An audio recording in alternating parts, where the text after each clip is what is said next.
Olá, no programa de hoje vamos falar sobre o crescimento do volume de crédito para financiamento habitacional. Você vai saber também qual a importância do setor imobiliário para a economia e até que ponto a hipervalorização dos imóveis é um risco. No segundo bloco, o assunto é a criação de empregos no Brasil. As micro e pequenas empresas têm sido fundamentais para a abertura de novas vagas de trabalho. Tudo isso você vai ver no Da Sua Conta de hoje, que está começando agora. O sonho da casa própria tem virado realidade para milhares de brasileiros. E isso graças à estabilidade econômica, facilidades de pagamento e à ampla oferta de crédito no mercado. Segundo um relatório divulgado no início dessa semana pela Caixa Econômica Federal, a instituição encerrou o primeiro semestre de 2010 com um volume recorde de financiamento imobiliário de 34 bilhões de reais. Sobre o assunto, eu converso com o economista Fábio Guedes. Oi, Fábio, tudo bem? Tudo bem, Maria. Bom, quase metade desse valor, 16 bilhões de reais, foram usados para o programa Minha Casa Minha Vida do governo federal. Mas essa situação ainda está longe de ser a ideal para acabar com o déficit habitacional do país, não é? Na verdade, o número é surpreendente, né? Ou seja, o crescimento do crédito, da demanda por esse crédito, né, é altíssimo. O déficit habitacional no Brasil é de 6 milhões de moradias. No caso de Alagoas, são 130 mil moradias, né? Estamos um pouco distante de resolver esse déficit, porque ele atinge todas as classes sociais, né, da B até a E. Né? A classe A já tem sua casa própria praticamente. A classe média ainda sofre um pouco para obter. As classes, né, C, D e E, realmente, elas precisam de moradia. A maioria da população nessas classes não tem casas. E essa demanda por crédito é tão grande que a Caixa Econômica já está preocupada. Porque se ela continuar nesse ritmo, nos próximos 4 anos, né, possivelmente, tanto o FGTS como a poupança, né, a caderneta de poupança, poderá não dar conta dessa demanda por crédito. Quer dizer, não vai haver subsídios. Ou seja, a concessão de crédito vai ser muito maior do que a poupança disponível necessária para financiar, né, os empréstimos. Então, a Caixa, possivelmente, ela tenderá a criar o que se chama securitização, ou seja, criar, a partir dessa carteira de crédito que ela tem, ativos financeiros. Vender esses ativos financeiros a bancos, né, a fundos de investimento, que esses bancos ou fundos de investimento, quando compra esses ativos financeiros, essa carteira, né, a Caixa passa a ter esses recursos disponíveis para novamente colocar no mercado na forma de empréstimo. E a estimativa é de que esse volume de crédito chegue a 60 bilhões até o final do ano. É um montante muito 60 grande. bilhões, é enorme. Agora veja o seguinte, você tem uma meta da Minha Casa Minha Vida, né, no programa, que é atingir 400 mil moradias até o final do ano, este ano, né? Então, quer queira ou não, o desafio é muito grande. E a Caixa Econômica, para o futuro, né, a própria presidente da Caixa colocou que vai facilitar ainda mais a concessão de crédito, né?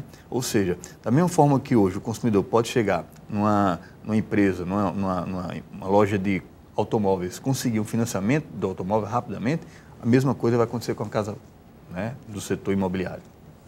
Bom, e já que estamos falando sobre o setor imobiliário, uma pesquisa realizada pelo Ibope, divulgada em junho deste ano, mostra que os preços dos imóveis no Brasil subiram em média 22% nos últimos 12 meses.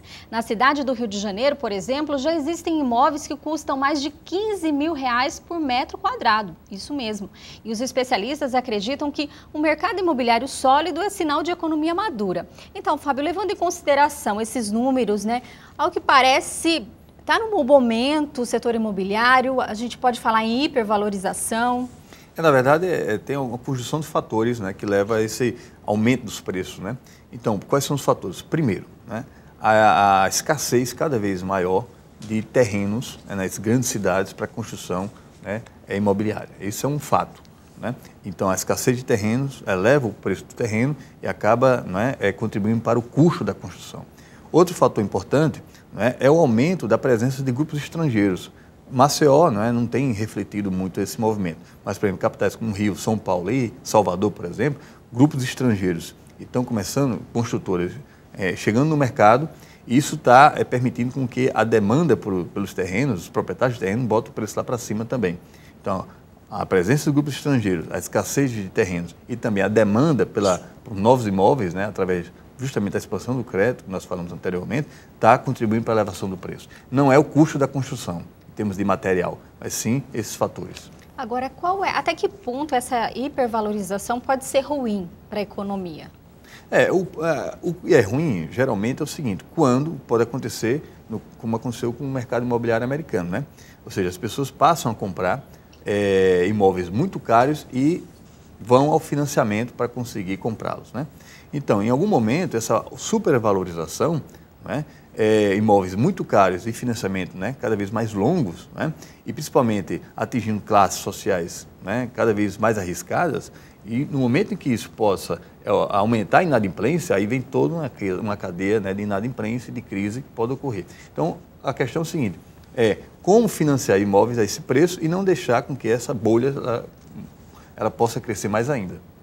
Bom, né? Com a questão do mercado imobiliário aquecido, a gente vê que movimenta também outro mercado que é a dos materiais de construção, né? Isso. Então as empresas estão comemorando até o bom momento, boas vendas, inclusive até a falta de mercadoria, né? No caso, a construção civil, né, ela sempre foi um setor da economia muito, assim, multiplicador, né, do crescimento. Por quê? Primeiro, é um setor que é intensivo em mão de obra, então gera muita renda e emprego. Outra questão fundamental, é um setor que demanda muitas mercadorias, né, e produtos da indústria local, né, e não precisamos contar, por exemplo, com importações. É um setor que, por exemplo, não estrangula as contas internacionais de um país. Caminha sozinho. Caminha sozinho. Então, é um setor fundamental, né, principalmente tanto a construção civil como outros tipos de construção, por exemplo, na parte de infraestrutura. Então, um país que tem a construção civil, né, seja ela imobiliária, seja estradas, rodovias, portos, aeroportos, né, tem um fator estruturante do ponto de vista do crescimento econômico, de geração de emprego e renda. E no próximo bloco a gente vai falar sobre a contribuição das micro e pequenas empresas para o crescimento da oferta de emprego no Brasil. O Da Sua Conta volta logo depois do intervalo. Até já!